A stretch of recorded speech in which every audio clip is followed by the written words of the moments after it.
Crees que sabes cómo es este lugar. Has visto su nombre en titulares. Has escuchado su nombre en discursos.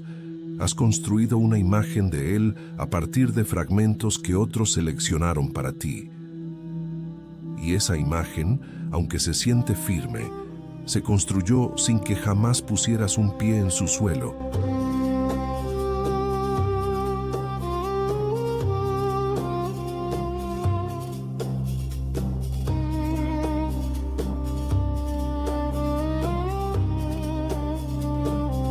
Sin que jamás escucharas el sonido de su viento sobre el desierto o el eco de sus mezquitas al atardecer.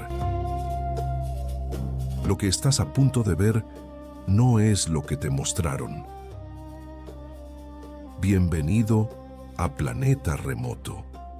Si buscas explorar nuestro planeta al límite, únete a nosotros en esta expedición suscribiéndote al canal. Hoy vamos a recorrer Irán, no el que aparece en los noticieros, sino el que existe debajo de cada capa de percepción, de historia y de malentendido. El que tiene desiertos que figuran entre los más calientes de la Tierra. El que guarda uno de los imperios más grandes que la humanidad produjo. El que construyó ciudades bajo la arena para sobrevivir al sol. El que tiene leopardos en sus montañas y corales en sus mares. Irán no se muestra, se revela lentamente, capa por capa, y lo que encontrarás puede que no se parezca a nada que esperabas.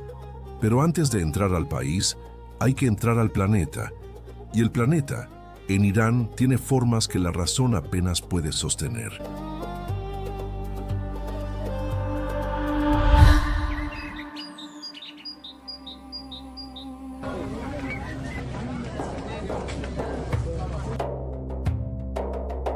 Existe en el sureste de Irán un lugar donde la temperatura del suelo ha alcanzado 71 grados centígrados. No el aire, el suelo, la superficie misma del planeta. El desierto de Lut, Dasht-e-Lut en persa, fue registrado por satélites de la NASA como uno de los puntos más calientes de la superficie terrestre jamás medidos. En la superficie real del planeta, bajo el sol iraní, sin sombra, sin agua, sin nada que interrumpa la conversación directa entre la roca y el espacio. El Lut es un desierto de más de 50.000 kilómetros cuadrados, declarado Patrimonio de la Humanidad por la UNESCO en 2016, no por sus ruinas, por su geología viva. Sus formaciones de sal, llamadas caluts, son torres y cañones esculpidos durante milenios por el viento y la evaporación, con alturas de hasta 200 metros, de formas que ningún arquitecto humano habría producido, porque ninguna intención humana habría concebido esa escala como posible. Desde el aire, el Lut parece un planeta diferente. Desde el suelo parece el principio del tiempo. Irán no es un país llano, es un país de colisiones. La placa arábiga empuja contra la placa euroasiática y el resultado es un sistema de montañas que cruza el país de noroeste a sureste. Los Zagros, los Elburz, los Alborz. El volcán Damavand, a 5.610 metros, es el pico más alto de Asia Occidental y uno de los volcanes más altos del mundo. Desde su cima en invierno, con el cielo despejado, puede verse simultáneamente el mar Caspio al norte y el desierto árido al sur, dos mundos en un solo giro de cabeza. Y si la naturaleza lleva millones de años construyendo soluciones en este suelo, los seres humanos llevan miles de años haciendo exactamente lo mismo, solo que a una escala que la historia todavía no ha terminado de procesar. Irán tiene uno de los registros de asentamiento humano continuo más antiguos del planeta. En la región de Susa, en el suroeste del país, Los arqueólogos han encontrado evidencia de ocupación que se remonta hace más de 7000 años antes de nuestra era. No vestigios de campamentos nómadas, estructuras, cerámica pintada con representaciones geométricas que muestran un pensamiento simbólico ya maduro, ya complejo, ya en conversación con una tradición acumulada. El idioma persa, el farsi, es uno de los idiomas con continuidad literaria más larga del mundo. Los poemas de Rumi, escritos en el siglo XIII, se leen hoy en Irán sin necesidad de traducción, con la misma accesibilidad con que un hispanohablante moderno lee a Cervantes. Pero toda esa acumulación cultural, toda esa densidad histórica, tuvo un momento en que se expresó en piedra, en escala, en un lenguaje arquitectónico que el planeta no ha vuelto a producir de la misma manera. Persépolis no se entiende antes de estar dentro de ella. Las fotografías dan la escala equivocada. Las columnas de 21 metros de altura, los leones de piedra que custodian la puerta de todas las naciones. Todo esto existe en las imágenes. Pero lo que las imágenes no transmiten es la sensación de estar parado frente a algo que fue construido hace 2500 años para ser exactamente lo que sigue siendo. Una demostración de poder, de organización, de visión a escala continental.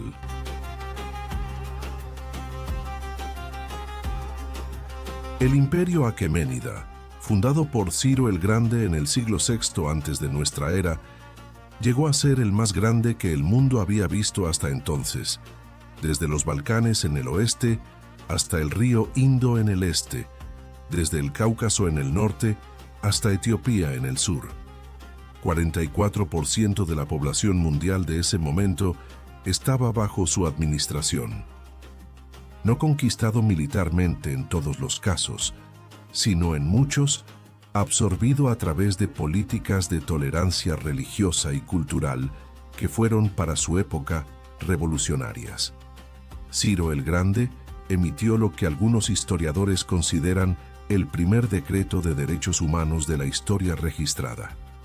El Cilindro de Ciro, una tablilla de arcilla en la que declaraba la libertad de culto para los pueblos conquistados y la prohibición de la esclavitud forzada dentro de sus dominios.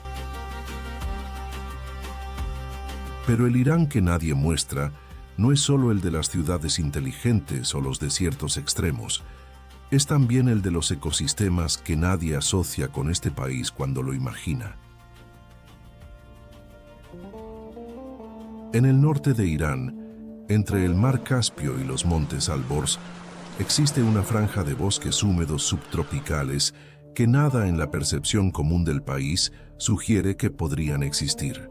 Los bosques de Hircania, que se extienden desde el norte de Irán hasta Azerbaiyán, son el remanente de un ecosistema que cubrió gran parte de Asia, temperada hace millones de años. Antes de las glaciaciones del Pleistoceno, estos bosques eran parte de un continuum boscoso que conectaba Europa con Asia Central. Las glaciaciones los fragmentaron. Lo que quedó en Hircania es una reliquia, un bosque de robles, fresnos, carpes y olmos que lleva en su composición ecológica la memoria de un mundo anterior a las glaciaciones. La UNESCO los reconoció como Patrimonio de la Humanidad en 2019. Y en esos bosques, en las montañas del norte y en los sagros del oeste, vive el leopardo persa. Es la subespecie de leopardo más grande del mundo. Un adulto macho puede superar los 90 kilogramos. Con un territorio que puede abarcar más de 1000 kilómetros cuadrados, el leopardo persa es uno de los grandes félidos más esquivos del planeta. Su comportamiento solitario, sus hábitos nocturnos y su capacidad para moverse en terrenos que van desde la nieve de alta montaña hasta los márgenes del desierto, lo hacen casi imposible de observar en libertad. Se estima que quedan menos de 1000 individuos en toda su área de distribución, de los cuales la mayor concentración está en Irán. La naturaleza de Irán es una revelación, pero hay una dimensión de este país que no puede medirse en ecosistemas ni en especies, aquella que se construyó para que la luz misma se convirtiera en el lenguaje de lo sagrado.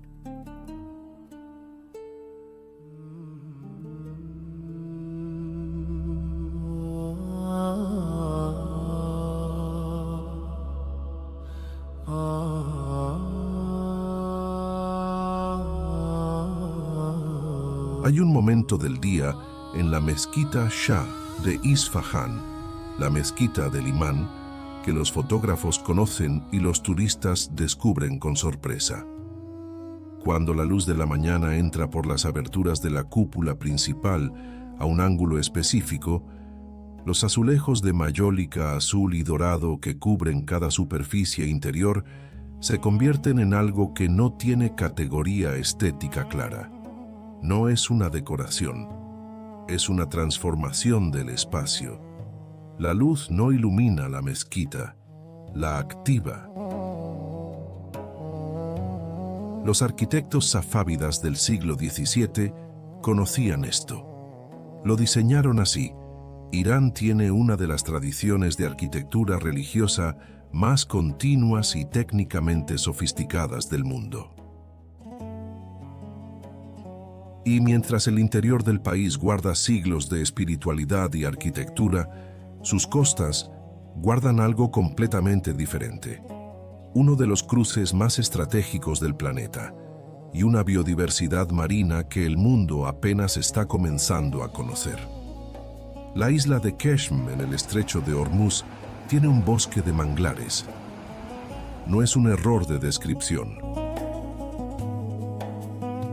En medio del Golfo Pérsico, a temperaturas del agua que superan los 30 grados en verano, la isla de Keshm alberga uno de los ecosistemas de manglar más extensos del Oriente Medio. Más de 15 kilómetros cuadrados de árboles de raíces expuestas que crecen dentro del agua salada, que funcionan como vivero para docenas de especies de peces y crustáceos y que protegen la costa de la erosión con la misma eficiencia que los rompeolas artificiales, pero con la ventaja de reproducirse solos. Keshm es también geológicamente extraordinaria. El Valle de las Estrellas, Wadi Setare, es una formación de cañones en arcilla y sal que el viento y la lluvia han esculpido en formas que, vistas desde el suelo, producen la misma desorientación espacial que el Lut. No sabes a qué distancia está el siguiente cañón, no puedes estimar alturas, no tienes referencia, solo tienes el silencio y la geometría imposible de la erosión. Y luego está el estrecho de Hormuz, 33 kilómetros en su punto más estrecho. Por ese pasillo pasa aproximadamente el 20% del petróleo comercializado en el mundo. Un quinto del comercio energético global del planeta depende de que ese estrecho permanezca abierto al tráfico.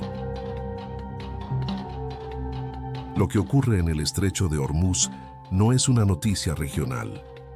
Es una variable de la economía global que afecta el precio de la gasolina en Europa, el costo del transporte en Asia y la temperatura de las negociaciones diplomáticas en Washington y Pekín.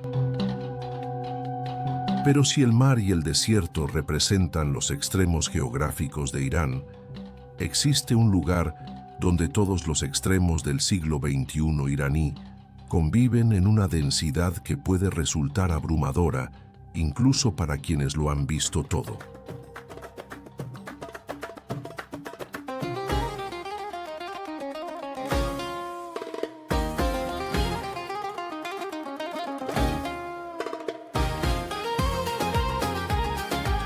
Teherán es la 17ª ciudad más poblada del mundo. Con su área metropolitana superando los 16 millones de habitantes, Teherán es una ciudad que no cabe en ninguna imagen simple. Al norte, en las faldas nevadas de los montes Alborz, los barrios de clase alta tienen centros comerciales de lujo, restaurantes de cocina contemporánea y galerías de arte que exhiben pintores iraníes modernos con proyección internacional. Al sur, los bazares históricos y los barrios de trabajadores siguen funcionando con la lógica de otra era. Comerciantes de especias, talleres artesanales, carretillas cargadas de azafrán y pistachos. Y sin embargo, Teherán tiene una vida cultural de una intensidad que resulta invisible desde fuera. La escena musical urbana iraní, pop, rap, indie, música experimental, existe con restricciones, pero existe. Los cineastas iraníes han ganado premios en Cannes, en Venecia, en Berlín, con películas que abordan la vida cotidiana del país con una honestidad y una poética que los críticos internacionales reconocen como una de las tradiciones cinematográficas más singulares del mundo. Pero si Teherán representa el Irán del presente y sus contradicciones, existe otra ciudad que representa algo completamente diferente. El Irán que decidió que la respuesta a 5.000 años de historia es seguir siendo exactamente lo que siempre fue. Yazd tiene 3.000 años y no ha perdido el hilo. Su centro histórico, Patrimonio de la Humanidad desde 2017, es el casco urbano más antiguo del mundo en uso continuo. No un museo, no una reconstrucción. Una ciudad donde la gente nació, vive, trabaja y muere en casas cuyos cimientos tienen siglos. Los callejones de adobe estrecho que corren entre fachadas sin ventanas al exterior, por privacidad y por protección del calor, crean un laberinto que se aprende caminando, no con mapas. Cada esquina revela un patio interior con una fuente, un árbol, el sonido del agua corriendo bajo el suelo. Yazd es también el corazón del zoroastrismo en Irán. Toda esa historia, toda esa diversidad, toda esa complejidad termina sentándose alrededor de una mesa. Y lo que esa mesa ofrece puede ser la revelación más personal de todas. El arroz persa no se cocina, se construye. El cello, la base del arroz iraní, requiere un proceso de varias etapas que un iraní explicará con la seriedad que se reserva para los asuntos importantes. Remojo en agua con sal, cocción inicial, escurrido, segunda cocción con vapor en la olla cubierta con un paño de tela que absorbe la humedad excedente. El resultado es un arroz con granos perfectamente separados y una costra dorada en el fondo de la olla, el tagdig, que es técnicamente la parte más codiciada del plato y que en Irán provoca negociaciones familiares serias en torno a quién se la lleva. El azafrán iraní, el de mayor calidad del mundo, con Irán produciendo más del 90% de la producción global, no es solo una especia, es una forma de medir el respeto que una familia tiene por sus invitados. Añadir azafrán genuino a un plato, la preparación del azafrán requiere disolver los estigmas en agua caliente durante horas para liberar su color y sabor sin destruirlos. Es una declaración de hospitalidad que no necesita palabras. El ta'aruf es el sistema iraní de cortesía social, una serie de convenciones verbales y gestuales que regulan la interacción entre las personas con una sofisticación que los antropólogos han estudiado durante décadas. Cuando un iraní ofrece algo y tú lo rechazas, es probable que lo ofrezca de nuevo, y si lo rechazas de nuevo, puede ofrecerlo una tercera vez. La negociación de la aceptación y el rechazo es un lenguaje en sí mismo, Un código de reconocimiento mutuo que no dice lo que parece decir. Aprenderlo lleva tiempo. Ignorarlo produce malentendidos. Entenderlo abre puertas que ningún guía turístico puede abrir. Y todo lo que hemos visto, el desierto, los imperios, los bosques, los mares, los templos, los arroces, las torres de viento, converge en una pregunta que ya no puede ignorarse. Hay un momento al atardecer en la plaza Naksh-e-Jahan de Isfahán, en que la luz cambia de ángulo y los azulejos de las dos mezquitas que flanquean el espacio se convierten en algo que la mente no clasifica fácilmente como arquitectura. La plaza, una de las más grandes del mundo en uso continuo, fue construida en el siglo XVII bajo el Shah Abbas I y sigue siendo hoy lo que fue entonces.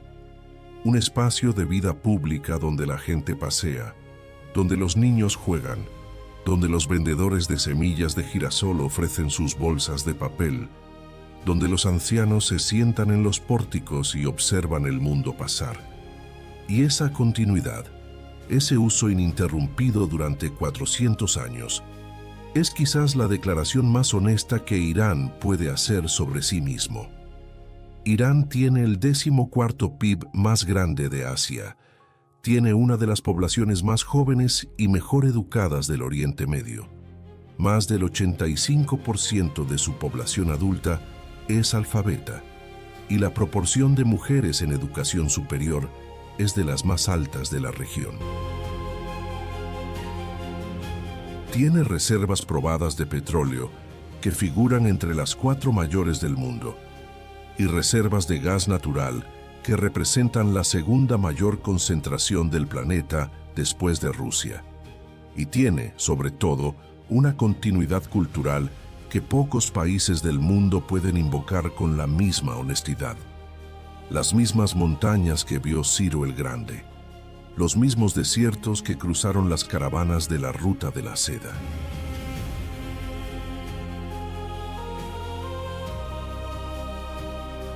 ¿Qué es Irán? Es el leopardo que nadie ve moviéndose entre las montañas. Es el arquitecto que hace 2000 años calculó el ángulo exacto para que la luz de la mañana activara una cúpula de azulejos. Es la familia que discute en voz alta quién se lleva el Takdik. Es el poema de Rumi, que se lee hoy con el mismo idioma en que fue escrito hace 800 años. Tal vez nunca se trató de descubrir Irán. Tal vez siempre se trató de desaprender lo que creíamos saber. ¿Desde qué parte del mundo estás viendo esta expedición? Escríbelo en los comentarios. Cada punto del mapa es parte de este viaje.